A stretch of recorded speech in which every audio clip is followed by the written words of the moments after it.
Imam Ebu Hanife, Allahu e mëshiroft, përveç se ishte i angazhuar vazhdimisht në veprimtari edukative dhe mësimdhënie, ishte edhe një tregtar i suksesshëm dhe një njeri i pasur. Ky dietar i madh, nga mëngjesi deri në drekë, jepte mësim në xhami pa ndërprerje, ndërsa pas drekës i kushtohej punëve të tregtisë. Një ditë, teksa po ligjëronte në xhami, erdhi një burr dhe i tha: "O imam, ania jote është fundosur."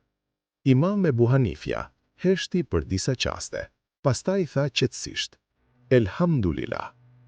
Pas pak, i njëjti burr u kthye përsëri dhe i tha: "O imam, ka ndodhur një gabim. Ania që është fundosur nuk ka qenë e jotja." Edhe këtë herë, imami tha: "Elhamdulillah."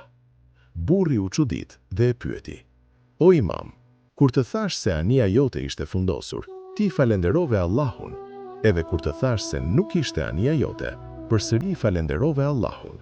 A mund të ma shpjegosh këtë?"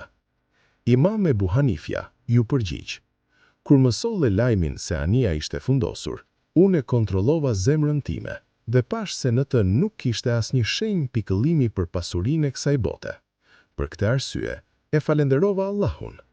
Kur më solle lajmin se ania e fundosur nuk ishte e imja, bëra të njëjtën gjë dhe kuptova se zemra ime nuk ishte e lidhur me pasurinë e kësaj bote. Prandaj e falenderova Allahun, i cili ma ka larguar dashurinë dhe varësinë nga gjërat e kësaj bote. Vlera e vërtetë e njeriut nuk matet me pasurinë që zotron, por me lidhjen që zemra e tij ka me Allahun. Pasuria mund të jetë në dorë, por nuk duhet të jetë në zemër." Imam Ebu Hanifja, Allahu e mëshiroft, ishte tregtar dhe i pasur, por zemra e tij ishte e lirë nga varësia ndaj dynjas. Kjo është thelbi i zuhdit, jo braktisja e pasurisë, por moslidhja e zemrës me të. Ai na mëson gjithashtu se falënderimi i Allahut në çdo gjendje është shenjë e imanit të fortë dhe e zemrës së pastër. Si në humbje, ashtu edhe në fitore, besimtari e sheh çdo gjendje si mirësi nga Allahu. Jeta e kësaj bote nuk është gjë tjetër veç se lojë e dëfrim, kurse bota tjetër është më e mirë për ata që janë të devotshëm.